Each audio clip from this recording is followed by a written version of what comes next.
अगला सवाल, Albert invested an amount of 6000 in a fixed deposit scheme for 3 year at interest of 5, how much will Albert get on maturity. आसान भाषा में, इतने रुपए ब्याज पर देते हो, इतने के रेट पर देते हो, 3 सालों के बाद में तुमको कितना मिलेगा। भाई बच्चा बच्चा भी इस बात को जानता है कि 5 के हिसाब से 3 सालों में जो ब्याज मिलता है 15.7 से 25, क्योंकि उसने भी टॉपर टेबल याद कर लिया है। तो जब आपने यहाँ पर याद कर लिया तो क्या कहोगे, तो जो 6,000 रुपए हैं वो अपने आप में 100% की वैल्यू है। और हमसे जो कहा गया वो क्या कहा गया, तो हमसे अमाउंट कहा गया, तो भैया 100% के समान में यहाँ पर इतना हो जाएगा 115.7625 हमारे सामने हो जाएगा। ठीक है, तो यहाँ पर कितने की राशि जो है हमें मिली है, तो यहाँ पर अगर हम बात करें तो बच्चों देखो सेम वही कहानी है, डिजिटल सम से जा सकते हो। ठीक है, बट यार ये भी डिजिटल सम वाला कहानी है क्या, हाँ जी भाई हो सकता है, इसके अंदर में आप डिजिटल सम लगा सकते हैं।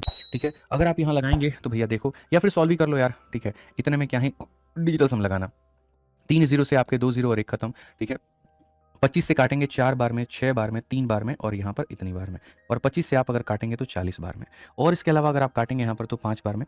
ठीक है, 8 बार में जा सकता है क्या, 8 से नहीं जाएगा। 5 से काटिए, 5 नवा आपके सामने 45 हो चुका है। ठीक है, फिर उसके बाद में 45, 5 का 2 गुना मेरे भाई 6 बार में और इतनी बार में, और 5 से आप काटेंगे तो 8 बार में।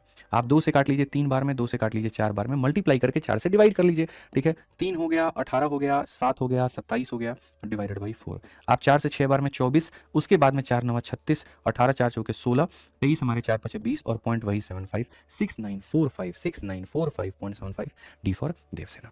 5 जो होल्ड पे रखा था, पहले साल का रेट ये रहा, दूसरे साल का रेट ये रहा, तीसरे साल का। 10% के बारे में जानोगे तो फ्रैक्शन वैल्यू इसकी कितनी आती है, तो इसकी फ्रैक्शन वैल्यू मेरे भाई यहाँ पर 1/10 आती है, इसकी फ्रैक्शन वैल्यू 1/8 आती है, और यहाँ 8% का मतलब 2/25 होता है, तो यहाँ पर इसकी फ्रैक्शन वैल्यू 2/25 आती है। ठीक है, तो जब आप यहाँ प्रिंसिपल और अमाउंट की बात करोगे तो पहले साल 10 इन्वेस्ट करोगे, 1 का ब्याज, तो 10 से आपके सामने 11। हमेशा रेशियो मेथड में जो रेशियो निकलता है वो प्रिंसिपल और अमाउंट यानी मूलधन और मिश्रधन का ही निकलता है। दूसरा मेरे भाई यहाँ पर 8 रुपए की चीज़ है, 1 का ब्याज इतना हो जाएगा। तीसरा हमारे सामने 25 रुपए की चीज़ है, 2 का यहाँ पर इतना हो जाएगा। ये हमारे सामने सारे के सारे रेशियो हो जाएंगे। ठीक है, अब अगर हम यहाँ देखें तो हम यहाँ पर क्या कहेंगे, 25 का 8 गुना 200 इंटू मेरे भाई यहाँ पर इतना 2000 के करीब में।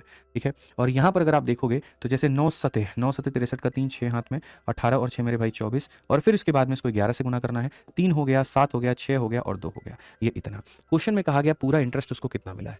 अब अगर आप देखोगे ना तो यहाँ पर जो इंटरेस्ट है वो कितना है, 673 है। क्वेश्चन में खाली ये देखो किसका मान दिया है, किसका मान पूछा है, तो क्वेश्चन में जैसे 10,000 रुपए दिए गए हैं।